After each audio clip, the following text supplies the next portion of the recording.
This is the story of the three brothers. The three brothers growing up on the west side of Detroit. These three brothers grew up in a middle-class, blue-collar family. The oldest brother was the smartest. He could do calculus before he graduated from junior high school. The middle brother was pretty smart, could hold his own, not as smart as the older brother, and had to work a little bit harder at his schoolwork.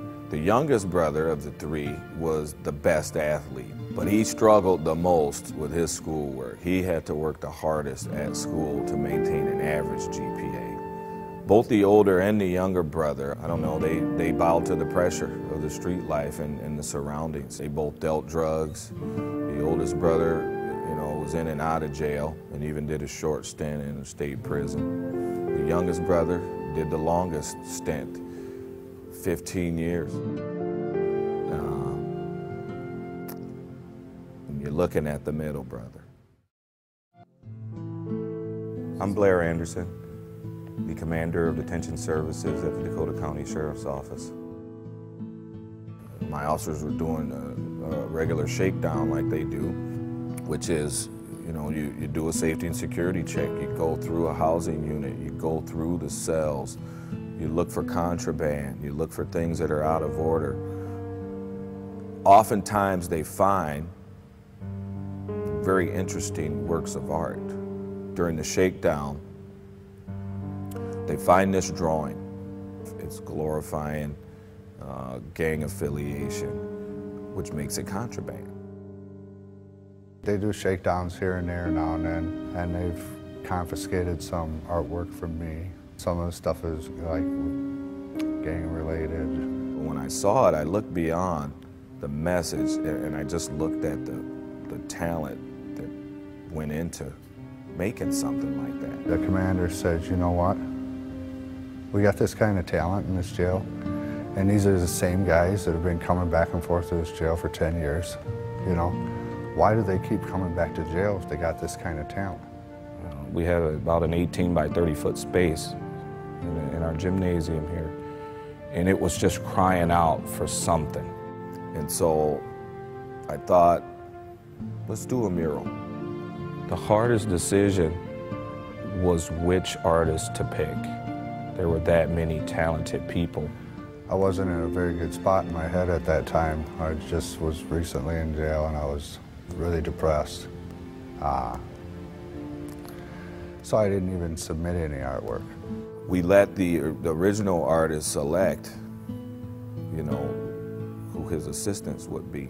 They later asked me to come on and do some lettering and stuff like that, and so I agreed, and then just ended up turning into this. It was a turning point for him.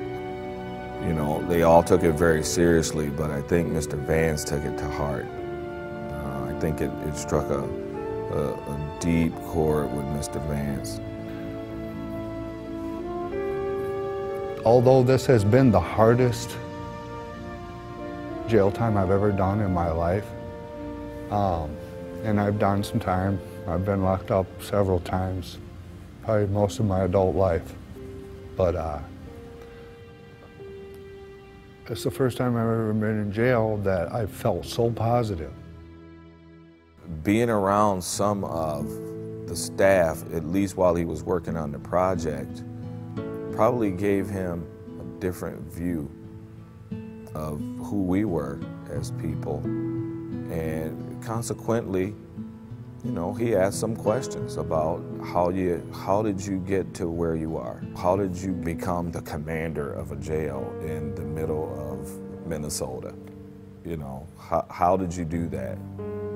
And I told him very simply, I told him the story of the three brothers. The middle brother went to college. That's how I got here. In order to set goals, you gotta have a purpose. I think that's the antidote for despair and hopelessness. Is purpose. You can have goals all day long, but what do you intend to do? And that's what I asked him. It was a very simple question. I asked Mr. Vance, what do you intend to do? I just turned 42 years old on Saturday, and here back a few weeks ago I went and enrolled in college for the first time in my life. I'm a high school dropout. When I was younger and dreaming of going to college, any college, I just wanted to be on a campus somewhere because you know that purposeful things go on there. I mean, that's what the whole endeavor is about. And I think that's where people discover their purpose. And I hope the same is true for Mr. Vance. I'm going to school. It's beyond me, you know what I mean? I don't,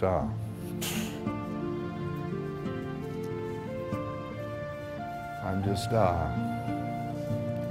that's not my luck.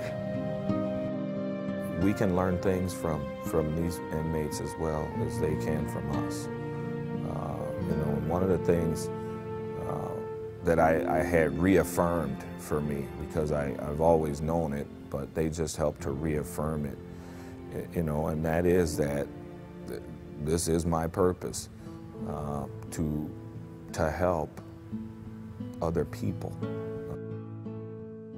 I don't know how many community colleges foster an environment where there are legacy students, you know, and that's what I've started to see now are the kids, and in some instances the grandkids of people that I went to Inver Hills with are now students there.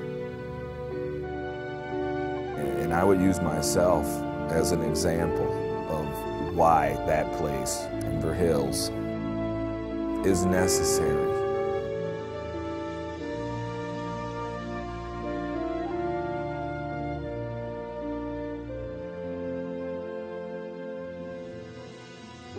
Commander Blair Anderson, the middle brother, discovered his purpose at Inver Hills Community College and transformed himself into a quiet hero in our community. His story is not unusual at all. It has been replicated by thousands of students who have done the same. Purposeful things go on here at Inver Hills, and Commander Anderson is paying the legacy forward. Now it's your turn to help us continue to pay it forward.